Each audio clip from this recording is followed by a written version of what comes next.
So when I first started, one of the things that I realized about myself is that I have a really strong conscience. So like I care a lot, you know, and whenever I would have, you know, I was ill-equipped to deal with the challenges that our clients face, you know, so you're going from anywhere between kids not speaking to them, to breakups, to divorce, to deaths, you know, to lack of, you know, intimacy in their relationship. And so because of what we do, it's not just training them, right? You quickly realize that it becomes coaching through their life that they have. And so, you know, I would have 6 clients in a row, you know, that would be, you know, challenge after challenge after challenge after challenge. And what I would find is that, you know, by the end of the day, you're completely drained. You got nothing left in your system, you know, because you have empathy, you care, so you're trying to give them advice as the best at your ability that you can.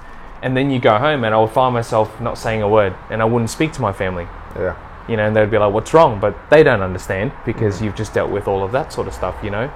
So, you know, you would spend hours just kind of sitting blank because you needed to kind of recharge your system. Yeah. You know, and one of the things, you know, that I had to figure out quickly is, well, how do I overcome this? How do I beat this, you know, for lack of a better term?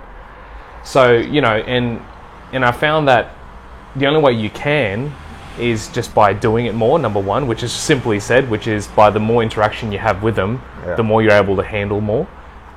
It allowed me to improve my skills with finding another coach with psychology, you know, understanding human connection, you know, understanding challenges in life. But beyond that as well is, you know, understanding my own challenges in my own life, because I found that if I could understand myself, I was able to understand my clients better. Yeah. We're in a profession where it's about giving. You know, we're not takers, or else we wouldn't be doing this. So we give and we give and we give. And what you find is that by the time you go home with your family, or at the time when I had my, you know, ex-partner or whatever, you can't give anymore because you've given so much. Yeah. But at the end of the day, what you realize is that if you were able to go on what you were saying, if you're able to communicate with your family and say, hey, look, you know, I've had a really big day and I'm completely drained. And if that person was able to be empathetic and go, hey, you know, it must be tough, man. It must be really hard. Yeah. You know, how was it? How do you deal with it? You can release those feelings. Yeah. You know, whereas the problem is, I find that I found with like past trainers and future trainers for that is that no one releases it. No one talks about it. You know, you just go home and you kind of just sit quietly, and it builds and builds and builds. It could also be a male thing as well. Yeah. To not show weakness. Exactly right. Yeah. Absolutely. Yeah. Man up. Yeah. You know, and I get it. You know, I've come from that kind of background, if you like, that's kind of what's expected. Yep. You know. Yep.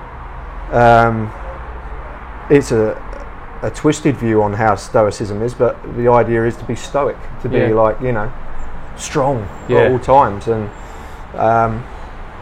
it's actually, like I say, a misguided view of how stoicism actually is. You know, stoic actually means trying to sort of apply certain emotions to certain events rather than just drawing on the negative events, amongst other things, of course. But it doesn't just mean bottle up. Yeah. You know? Yeah. And what we're seeing now, obviously, is a matter of very, very bad sort of suicide rate amongst men at the moment as a result of these kind of things. Yeah. So, yeah, of course. And I'll tell you what, when it's very hard within a relationship, I find, and when it's at its most challenging, is when you're starting out. Yeah. Now, when you're starting out, you're going to be putting in, you should be, a lot of hours where you're not actually getting paid. Yeah. And that's very hard for partners, sometimes family members, to actually understand. Yeah. Especially if they've come from a sort of a more traditional, if you like, 9 to 5 sort of paying job where you punch in and punch out. So, but you have to, right? Especially at the start.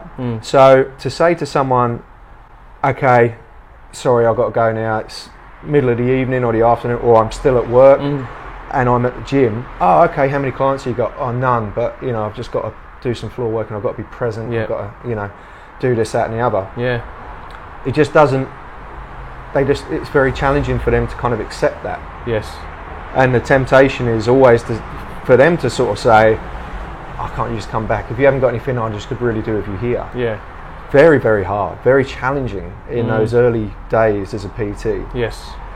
So that's definitely something to consider if you're looking to go into personal training, or if you've just started out, that it's okay. Like, we get it. Like, people don't talk about it much. That's the thing. We've got this whole kind of like poster image of like personal training, and one of the ones which normally springs to mind at the start is work your own hours. Work your own hours. If you wanted your own hours in the city gym to be like 5:30 a.m. till 8:30, and then with a whopping great big break until lunchtime, 12 until 2, and a whopping great big break until 5 until 8 at night, sometimes later, then you're working your own hours. Yeah, that's right. But the reality is that's not when most people want to work. You work around when your clients are available, for the most part, especially when you're starting out. Exactly. And it takes time to be able to work your own hours. It's not something that comes up straight away, not if you want to be successful anyway. Yeah, and this is you know, what we're talking about right now is something that we're really passionate about, and there's a lot of unspoken stuff in PT that people don't talk about. You know, like you might see on Instagram, you might see on, you know, social media that everything is perfect and you have the perfect body and you train, you know, all these people, but no one realizes that there are challenges with what we do. And part of what we want to do is that we want to share those challenges and be raw and be real about them, and tell you that there is an awesome side to doing PT. There's an absolute wonderful side to doing it, but there's also a challenging side that we can help you overcome, you know.